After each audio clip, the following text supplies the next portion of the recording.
আসসালামু আলাইকুম। আমি আরিফ হোসেন বলছি। আজ আমি তামাদি আইন নিয়ে কিছু কথা বলতে চাই আপনাদের সাথে। তামাদি আইন মূলত একটি আরবি শব্দ এবং তামাদি শব্দের অর্থ বিলুপ্ত হওয়া বা বাধাপ্রাপ্ত হওয়া। তামাদি আইনের মোট ৩২টি ধারা আছে। এর ভিতরে বর্তমানে ২৯টি ধারা কার্যকর আছে এবং ৩টা ধারা বিলুপ্ত হয়েছে।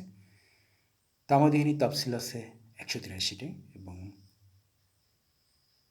অনুচ্ছেদ আছে ৩টা। এই ৩টা অনুচ্ছেদের ভিতরে অলরেডি ২টা বিলুপ্ত হয়েছে এবং একটা কার্যকর আছে। তামাদি আইনের যেসব ধারাগুলো রয়েছে এই ধারাগুলো খুবই গুরুত্বপূর্ণ। গুরুত্বপূর্ণ ধারাগুলোর ভিতরে অন্যতম হচ্ছে ৩ থেকে ৯, ১২, ১৪, ১৮, ১৯, ২৩, ২৬, ২৮ এবং ৩০। এই ধারাগুলো আমাদের মনোযোগ সহকারে পড়তে হবে এবং মনে রাখতে হবে, কারণ এই ধারাগুলো খুবই গুরুত্বপূর্ণ আমাদের জন্য। তো প্রথমে আমি ৩ নম্বর ধারা নিয়ে একটু কথা বলতে চাই। তামাদি আইনের ৩ নম্বর ধারায় যেটা আছে সেটা হচ্ছে আদালতের কার্যক্রম। আদালতে আসলে কী কার্যক্রম হয়ে থাকে? আদালতের যেসব কাজ হয়ে থাকে সেটা হচ্ছে যে মূল মামলা, আবেদন, আপিল, রিভিউ, রিভিশন এবং ডিক্রি জারির আবেদন। এই কাজগুলো মূলত আদালতে হয়ে থাকে। ৩ নম্বর ধারার মূল বিষয়বস্তু হচ্ছে ৩টা। একটা হচ্ছে মূল মামলা, একটা হচ্ছে আবেদন এবং একটা হচ্ছে আপিল।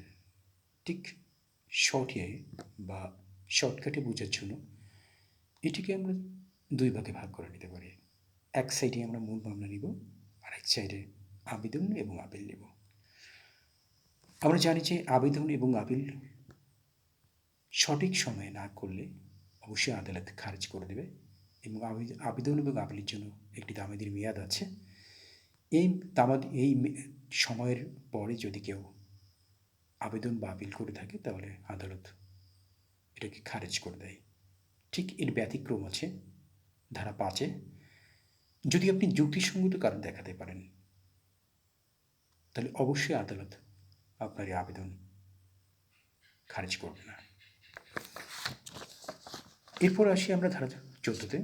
আপনি যদি সরল বিশ্বাসে এখতিয়ারবিহীন কোনো আদালতে মামলা করেন তাহলে আদালত এটাকে খারিজ করবে না।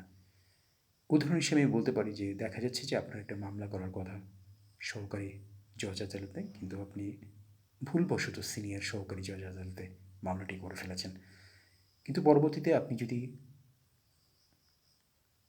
আদালতকে বোঝাতে পারেন যে আপনি ভুলবশত সিনিয়র সহকারী জজ আদালতে মামলাটি করেছেন, তাহলে অবশ্যই আদালত আপনার মামলাটি খারিজ করবে না। আমরা এরপর আবার পুনরায় ধারা ৪-এ চলে যাই। একটা মূল মামলা আবেদন এবং আপিল করার জন্য নির্দিষ্ট একটা সময় থাকে। দেখা যাচ্ছে যে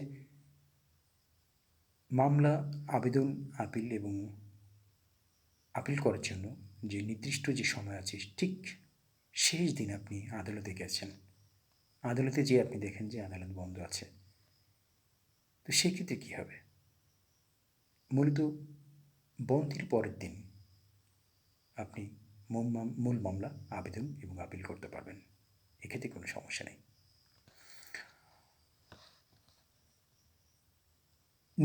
এরপরে আসি আমরা ধারা ৬-তে। নির্দিষ্ট সময়ের জন্য মধ্যে মামলা করতে হবে, কিন্তু আপনি যদি আইনগত অক্ষম থাকেন তাহলে অবশ্যই তামাদির মেয়াদ স্থগিত থাকবে।